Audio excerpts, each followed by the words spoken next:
달빛이 유난히 흰 밤이었습니다. 바람은 눈치 없이 차고 기와는 조용히 숨을 죽였지요. 사람들은 말했습니다. 저 달은 다 본다. 누가 어디서 무엇을 숨기는지. 그런데요, 그 달빛 아래서 종이 한 장이 사람 목숨을 뒤집고 고을 하나를 뒤엎고 끝내는 임금의 귀까지 닿게 될 줄.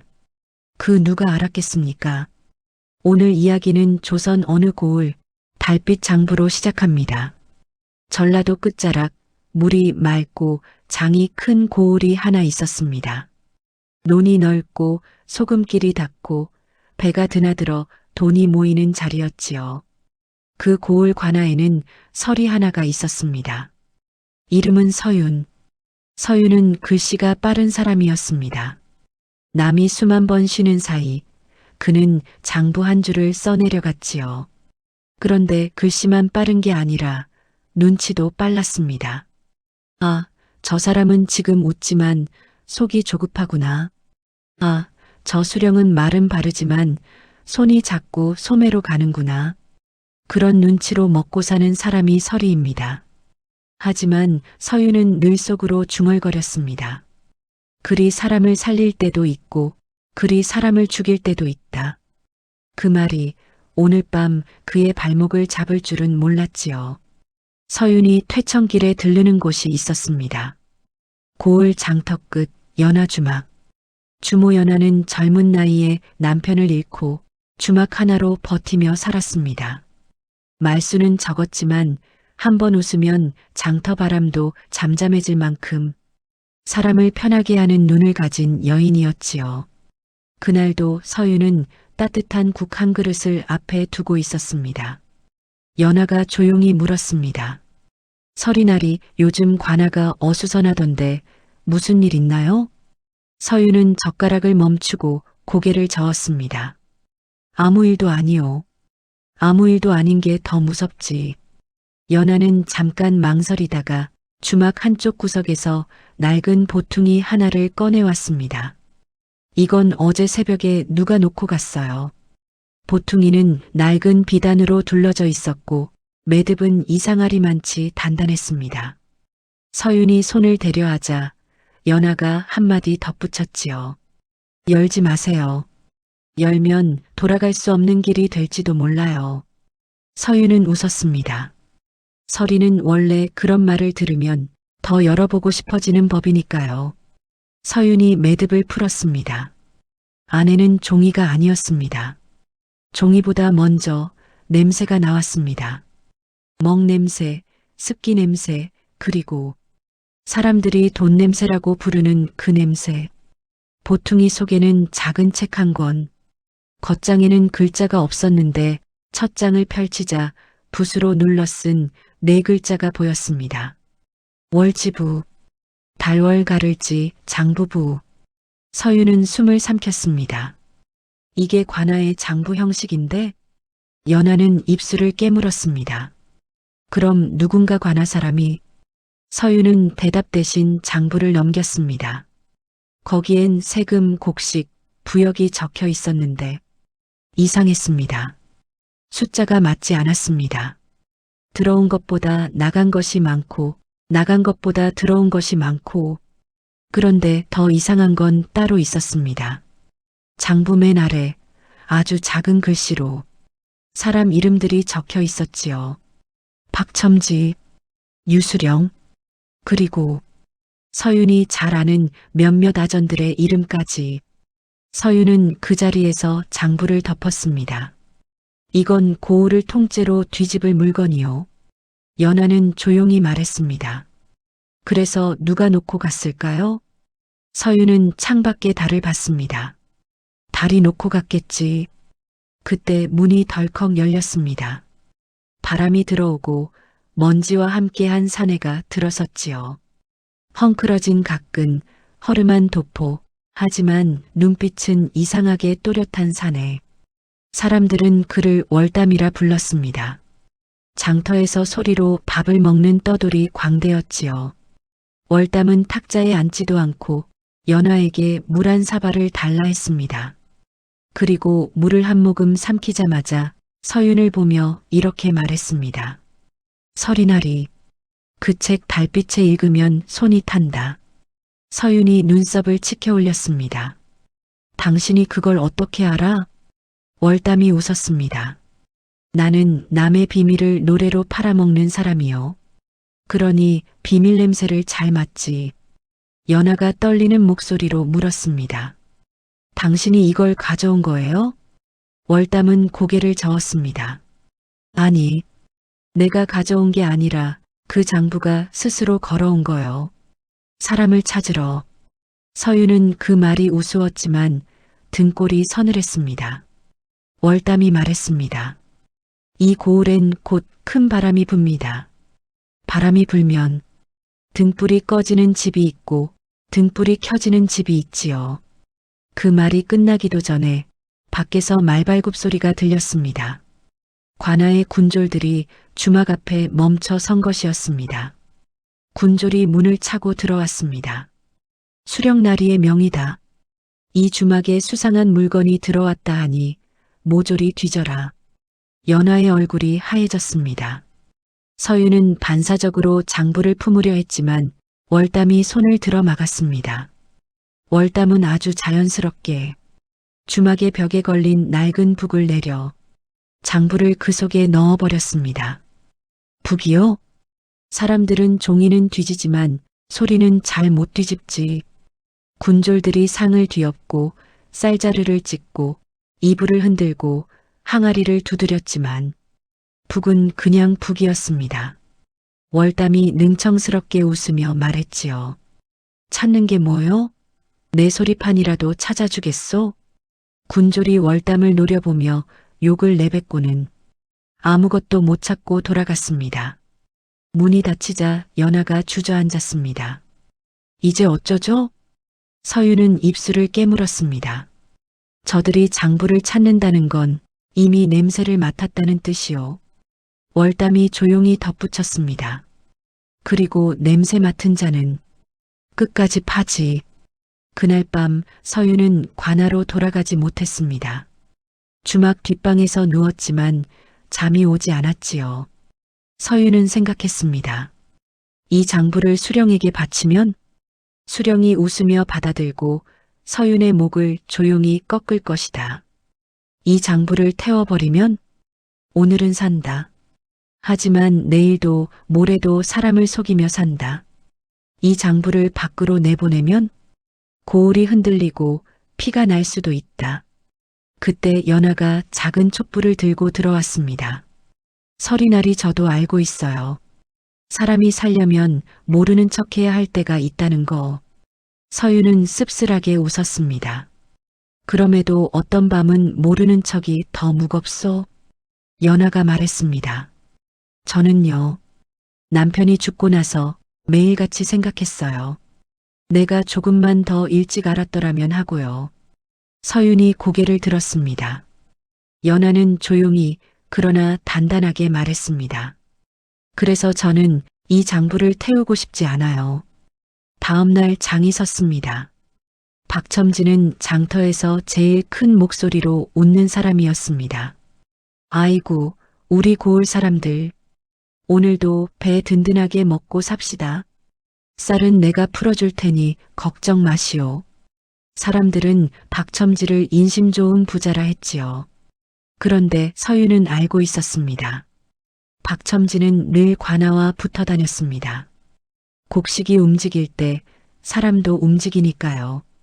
서윤은 장터 끝에서 박첨지를 마주쳤습니다. 박첨지가 먼저 손을 잡았습니다. 서리나리, 요즘 수령나리가 나를 자주 찾소? 고을 살림이 어려우니 내가 좀 도우라는 게지. 서윤이 웃으며 대꾸했습니다. 박첨지 같은 분이야말로 고을의 기둥이지요. 그때 박첨지가 아주 낮게 속삭였습니다. 기둥이 오래 서려면 기둥 밑에 벌레를 잘 없애야 하오. 서윤은 등골이 서늘했습니다. 박첨지는 더 낮게 말했습니다. 요즘 밤에 이상한 책 들고 다니는 자가 있다더이다. 서리나리 귀에도 들어왔겠지. 서윤은 모르는 척 웃었습니다. 소문이야 소문이지요. 박첨지는 웃으면서도 눈은 웃지 않았습니다. 소문은 잡아먹지 않으면 자라오르는 법이요. 그날 밤 월담이 서윤을 불렀습니다. 서리나리, 글로 싸우면 글로 죽습니다. 하지만 노래는 다릅니다. 서윤이 물었습니다. 무슨 소리요? 월담이 말했습니다. 장터 사람들은 법을 모릅니다. 하지만 불의는 압니다. 다만 말로는 못하고 그걸 누가 대신 이야기로 풀어줘야 하지요. 서윤은 고개를 저었습니다. 그럼 고울이 뒤집혀 피가 날 수도 있어. 월담이 조용히 웃었습니다. 피는 이미 나고 있어요. 다만 사람들이 못 보고 있을 뿐이지. 월담은 북을 두드리며 말했습니다. 내가 장터에서 야담을 하나 하겠소. 제목은 달빛 장부. 서윤이 놀랐습니다. 그걸 대놓고? 월담은 고개를 저었습니다. 대놓고가 아니오. 비유로 하지. 그러나 들은 사람은 자기 이야기인 줄 알게 될 것이오. 장터 한가운데 월담이 북을 치기 시작했습니다. 여러분, 옛날 옛적 어느 고을에 달빛만 보면 숫자가 바뀌는 장부가 있었답니다. 사람들이 웃었습니다. 그 웃음이 오래가지 않았지요. 월담의 야담은 너무 그럴듯했습니다.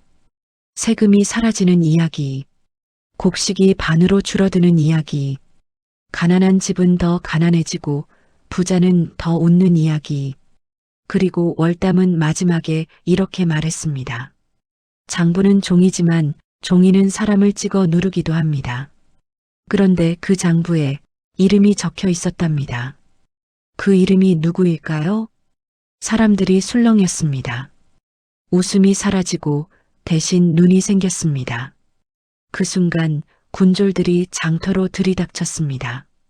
저 광대놈 잡아라. 민심을 어지럽힌다. 월담은 도망치지 않았습니다. 오히려 북을 더 크게 쳤지요. 민심이 어지러운 게 아니라 장부가 어지러운 것이다. 군졸이 월담의 멱살을 잡는 순간 장터 여기저기서 사람들이 외쳤습니다. 왜 잡아가는데? 맞는 말 아니냐? 우리 쌀이 어디 갔는지부터 밝혀라. 그날 장터는 처음으로 사람들의 입이 한꺼번에 열리는 날이었습니다. 관아는 조용히 움직였습니다. 유수령은 법의 얼굴로 사람을 잡는 재주가 있었습니다. 그는 밤에 서윤을 불러 차를 내리며 말했습니다. 서윤아, 너는 글을 잘 쓰지. 서윤이 고개를 숙였습니다.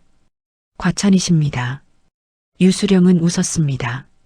그러니 고을을 위해 글 하나 써라. 서윤의 손목이 차가워졌습니다. 유수령이 내민 종이에는 이미 문장이 적혀 있었습니다. 월담이라는 광대가 허위 소문으로 민심을 선동하였으니 어미 벌하여 본보기를 삼는다. 유수령은 부드럽게 말했습니다. 내가 도장만 찍으면 된다. 서윤은 속이 뒤집혔습니다. 날이 그건 거짓입니다. 유수령의 웃음이 사라졌습니다. 거짓은 사람이 정하는 게 아니라 힘이 정한다. 그리고 아주 조용히 덧붙였지요. 너도 가족이 있지 않느냐? 서윤은 그 순간 깨달았습니다.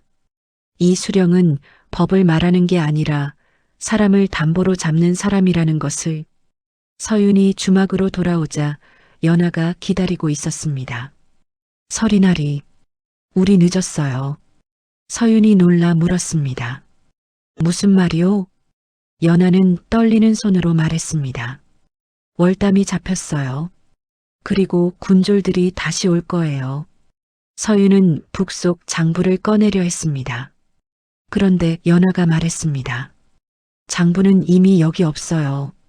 서윤의 얼굴이 굳었습니다. 뭐라고? 연하가 고개를 들었습니다.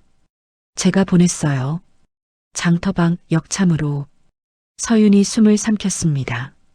누구한테? 연하는 조용히 말했습니다. 어사에게요. 서윤이 얼어붙었습니다. 어사를 어떻게 알아? 연하는 슬프게 울었습니다. 제가 남편을 잃었을 때 그 사람은 말없이 우리 집 문 앞에 쌀 한 자루를 놓고 갔어요. 그리고 편지 한 장. 연하는 편지 내용을 말하지 않았습니다. 다만 마지막 문장만 꺼냈지요. 억울한 일이 있거든 달이 밝은 밤에 역참으로 보내라. 월담은 감옥에 있었습니다. 손이 묶이고 입이 터지고 등은 피로 젖었지요. 그런데도 월담은 웃었습니다. 수령날이 소리란 게 참 이상하지요. 입을 막아도 사람들 귀에 남습니다. 유수령은 차갑게 말했습니다. 너는 내일 곤장을 맞고 모레는 고을 밖으로 쫓겨날 것이다. 월담이 피 섞인 침을 삼키며 말했습니다. 그럼 나리도 내일 웃고 모레는 울겠군요. 유수령의 눈이 흔들렸습니다. 월담은 낮게, 아주 낮게 노래를 불렀습니다. 달이 뜨면 숨긴 이름이 드러나고 장부는 종이지만 사람의 손은 더 무겁다. 그 노래가 감옥벽을 넘어 밤바람을 타고 고을로 흘러나갔습니다. 며칠 뒤 고을 입구에 마란필이 들어왔습니다. 눈에 띄지 않는 행색, 그러나 움직임이 단단한 사내. 주막에 들어온 그는 물 한 사발을 마시고 연하에게 조용히 물었습니다. 연하 주모가 여기인가? 연하는 손이 떨렸지만 눈은 흔들리지 않았습니다. 예, 제가 연하입니다. 사내는 작은 패를 꺼냈습니다. 빛나는 은빛이 아니라 오래 써서 다른 패. 암행어사. 그는 딱 한마디만 했습니다. 장부 왔느냐? 연하는 고개를 끄덕였습니다. 왔습니다. 어사는 조용히 말했습니다. 그럼 이제부터는 달빛이 아니라 사람이 본다. 어사는 곧바로 관하로 향하지 않았습니다. 다음날 장터에서 사람들을 불렀습니다. 세금이 줄었다고 느낀 자, 곡식이 사라졌다고 아는 자, 이름을 말하라. 오늘은 겁내지 마라. 사람들이 처음엔 눈을 피했지만 누군가 입을 열자 그 다음은 도미노처럼 쏟아졌습니다. 작년엔 쌀 2섬 냈는데 올해는 3섬을 냈습니다. 부역이 늘었는데 기록엔 줄었다고 돼 있습니다. 관아 창고는 늘 찼다는데 우리 집은 늘 비었습니다. 어사는 잠시 말이 없었습니다. 바람에 흔들리는 백성들의 숨소리만 고을 앞에 남아 있었습니다. 어사는 고개를 끄덕이고 그대들의 말을 잘 들었네. 어사는 한 사람 한 사람의 얼굴을 눈에 담았습니다. 기록보다 먼저 사람을 본 것이었습니다. 어사의 눈빛이 관아 쪽으로 천천히 옮겨갔습니다. 그 순간 백성들 사이에서 누구도 말을 잇지 못했습니다. 어사는 낮게 숨을 들이켰습니다. 이미 답은 절반쯤 그의 마음속에 놓여 있었습니다. 어사와 군졸들이 관아 앞에서 암행어사 출두요. 그제야 관아 문을 열었습니다. 유수령은 억지 웃음을 지었습니다. 어사날이 어인일이십니까? 어사는 웃지 않았습니다. 일이 없으면 오지 않는다. 그리고 연하가 보낸 월지부를 펼쳤습니다. 유수령의 얼굴이 하얘졌습니다. 박첨지는 그 소식을 듣고 급히 관하로 달려왔고 아전들은 도망칠 구멍을 찾기 시작했습니다. 어사는 장부에 적힌 이름을 손가락으로 짚었습니다. 유수령, 박첨지, 그리고 그때 서윤이 앞으로 나섰습니다. 어사나리, 그 장부는 제가 읽었습니다. 모두가 서윤을 바라봤습니다. 서윤은 떨렸지만 도망치지 않았습니다. 저는 서리입니다. 글로 먹고 사는 자입니다. 그래서 글이 사람을 죽일 때 제가 막았어야 했습니다. 어사는 유수령을 끌어내려 했습니다. 그런데 유수령이 외쳤지요. 장부는 조작이다. 저 서리가 꾸민 일이다.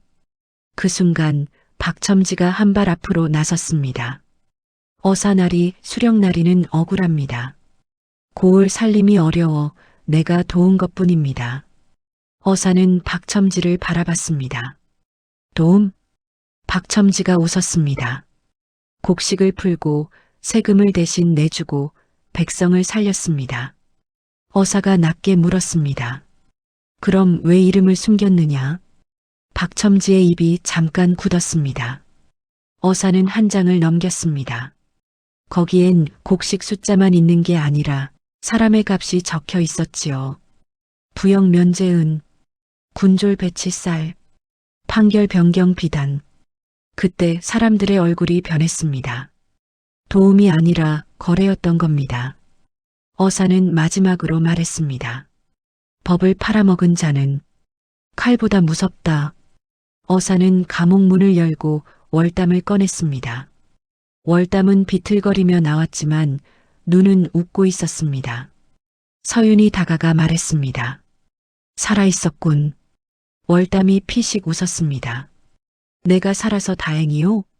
아니면 당신이 살아서 다행이요? 서윤은 대답하지 못했습니다. 이어서 연하가 달려와 월담에게 괜찮으세요? 걱정스러운 말투로 말했다. 그리고 월담은 주모, 내 노랫값은 받았소? 연하가 고개를 저었습니다. 아니요. 월담이 웃었습니다. 그럼 됐소. 사람이 사람을 살렸으면 그게 값이지. 유수령은 파직되어 끌려갔고 박첨지는 재산을 몰수당했습니다. 관아 창고의 곡식은 다시 고을로 돌아갔지요. 하지만 서윤은 알았습니다. 나쁜 사람 하나 잡는다고 세상이 갑자기 착해지진 않는다는 걸. 그럼에도 어떤 밤에는 달빛 하나가 사람 마음을 바꾸기도 합니다. 서윤은 다시 장부를 잡았습니다. 이번엔 숨기기 위한 글이 아니라 남기기 위한 글을 쓰기 위해서였지요. 그리고 연화 주막의 등불은 그 뒤로도 오래 장터 끝에서 꺼지지 않았습니다. 사람들은 말했습니다. 달빛 장부가 사라진 게 아니라 달빛 장부를 이긴 건 사람의 눈이었다. 이야기는 여기서 끝이지만 혹시 오늘 밤 달이 밝다면 여러분도 한번 주머니 속의 작은 장부를 꺼내어 보시기 바랍니다. 거기엔 돈이 아니라 내가 숨기고 있는 마음이 적혀 있을지도 모르니까요.